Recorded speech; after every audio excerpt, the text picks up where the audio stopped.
After 70 kilometres, the Hilux of Taylor and Murphy is in front amongst the production vehicles, followed by Visser and Badenhorst, while De Bruyn and Hugo are third. As for the specials, the Sugarbelt, Quinton and Kelly are first, ahead of Hutchison and Stassen, with the Harpers holding onto third place. On to the next 90 kilometres of Loop 1, and Taylor and Murphy looking very confident following their outstanding performance in the first 70 kilometres.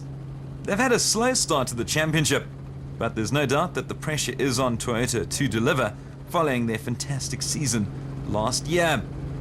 They're currently living up to their slogan, leading the way, while they certainly are Hilux tough. Well, of course, added to that is the fact that this race is sponsored by Toyota.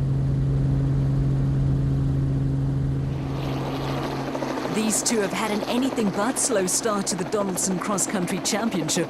Chris Visser and Jaapie Badenhorst, winners last month and championship leaders overall, giving Ford Racing the perfect start to the season with back-to-back wins.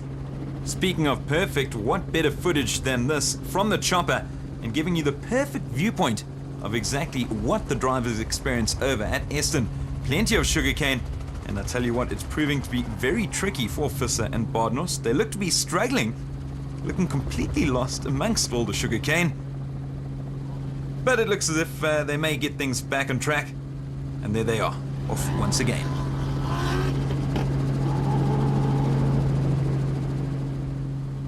Well, last year's championship winners Force and Howie have looked very good today.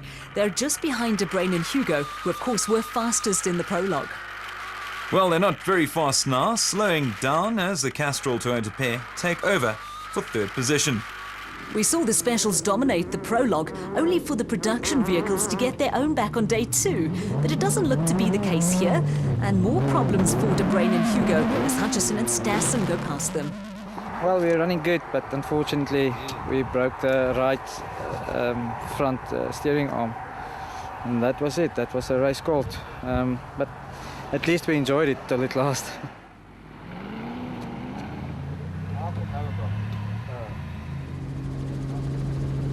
Well, the Sewolds forever in the mix, and they're proving to be definite contenders for top spot on the podium in their elegant fuel Bat Venom.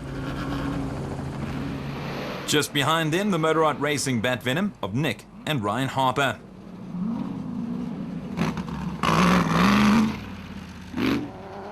Another team making massive gains is the pair of Malcolm Koch and Johan Berger in their Koch & Sons Toyota Hilux.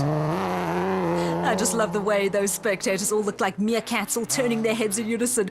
But back to the racing, and it's the Atlas Copco team of Van Staden and Lawrenson, and following behind them, Woolridge and Huxtable from Ford Racing.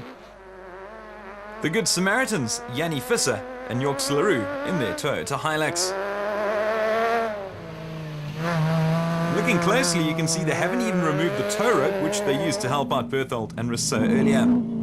Currently in 8th place, Henny de Klerk and Johan Smallberger in the LA Sports BMW X3. One spot back, Terence Marsh and Gerard Skitter from Regent Racing confidently maneuvering their way through the very narrow section of sugarcane fields. Another Regent Racing Nissan Navara, this time belonging to Michael Whitehouse and Matthew Carlson. The Ducati's Properties Bat Spec 4 of Daniel Brooks and Gavin Gray, making a mess of things in the very muddy terrain.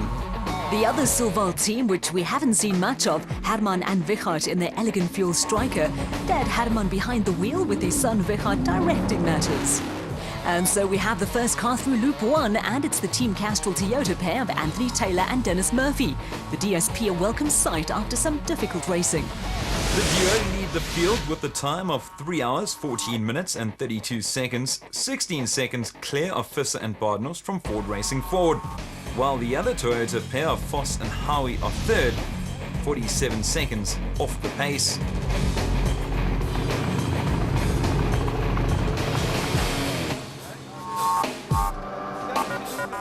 Let's catch up with what must be a very happy Toyota camp. Everything's fine, no problems so far. The three of us are having a great dust, and we just need to get to them. The dust is a little bit of a factor, but if we can get a gap in the clay, then we can have a go at them. The West Loop is very, there's sections that I think is going to be very tricky now the second time we go around there, because it's quite marshy and there's a lot of steep drop-off, so we had to go a little bit easy, so the gap was closed up by Chris that we had made on the East Loop, but all is good, the car's good, and hopefully now that it's a bit open we can push a bit more and hopefully we can bring it home in where we are now.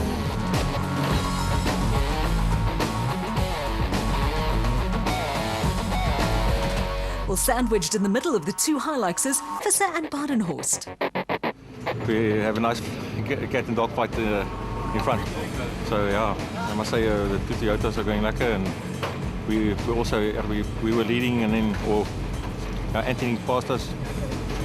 Then he made a mistake. We went front, and we made a mistake, and now Duncan is in front. So but I must say the car's good. Everything is fine.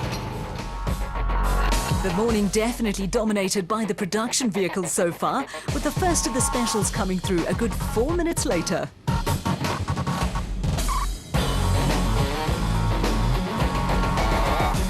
Hutchison and Stassen were the first of those, the pair completing the loop in 3 hours, 18 minutes and 1 second, a full 50 seconds clear of the Sugarbelt, Quinton and Cully, while the Harpers will need to close the gap of 2 minutes and 10 seconds.